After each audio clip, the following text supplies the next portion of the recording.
হিমালয়ের কোলে ছোট্ট সুন্দর দেশ নেপাল, কিন্তু শান্ত এই দেশ এখন উত্তাল। রাস্তায় লাখো তরুণ তরুণী, ছাত্র জনতার দাবিতে সংসদ ভবন জ্বলছে। প্রধানমন্ত্রী পদত্যাগ করেছেন। কিভাবে এমন হলো, আসুন ধাপে ধাপে জানি আজকের এই ভিডিওতে।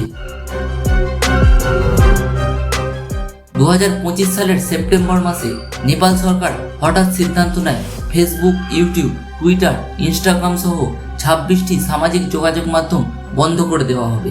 সরকার বলে এটি নাকি সাইবার অপরাধ ঠেকাতে, কিন্তু জনগণের চোখে এটি ছিল সরাসরি বাক স্বাধীনতার উপর আঘাত আনা। এর সঙ্গে যুক্ত হলো নতুন প্রজন্মের ক্ষোভ। নেপো কিডস আন্দোলন ছড়িয়ে পড়ে, যেখানে তারা শাসক দলের সন্তানদের বিলাসবহুল জীবনযাত্রা ও দুর্নীতির বিরুদ্ধে আওয়াজ তোলে। একদিকে তরুণরা বেকারত্বে জর্জরিত, অন্যদিকে রাজনৈতিক পরিবারগুলো অঢেল সম্পদে ভাসছে। এই বৈষম্যই ক্ষোভের আগুনকে আরও বড় করে তোলে। সামাজিক যোগাযোগ মাধ্যম বন্ধের প্রতিবাদে প্রথমে ছাত্ররা রাস্তায় নামে। শুরুতে শান্তিপূর্ণ বিক্ষোভ থাকলেও দ্রুত তা সহিংসতায় রূপ নেয়। পুলিশের গুলিতে অন্তত 19 জন নিহত হয়, শতাধিক আহত হয়। রাগে ক্ষুব্ধ জনতা সংসদ ভবন, সরকারি অফিস, এমনকি কিছু নেতার বাড়িতে আগুন ধরিয়ে দেয়।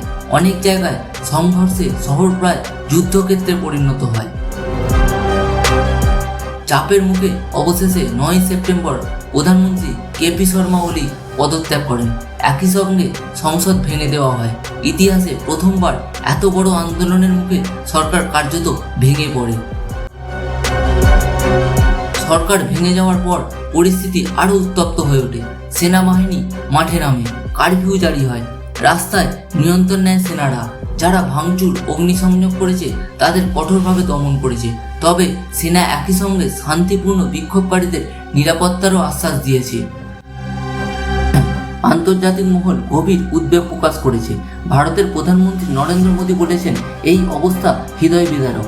জাতিসংঘ সহ অনেক দেশ শান্তিপূর্ণ সমাধান ও মানবাধিকার রক্ষার আহ্বান জানিয়েছে। প্রধানমন্ত্রী সরে দাঁড়ালেও নেপালে অস্থিরতা এখনও শেষ হয়নি। ছাত্র যুবকরা বলছে, এটাই আমাদের বিপ্লব, এবার আমাদের পালা। তাদের দাবি, দুর্নীতি বন্ধ করতে হবে, বাক স্বাধীনতা ফিরিয়ে আনতে হবে, নতুন প্রজন্মকে সুযোগ দিতে হবে। নেপাল এখন এক নতুন ইতিহাসের দোরগোড়ায় দাঁড়িয়ে। প্রশ্ন হলো, এই বিপ্লব কি সত্যিই দেশকে নতুন পথে নিয়ে যাবে, নাকি আবারও অন্ধকারের দিকে ঠেলে দেবে? আপনাদের মতামত অবশ্যই জানাবেন।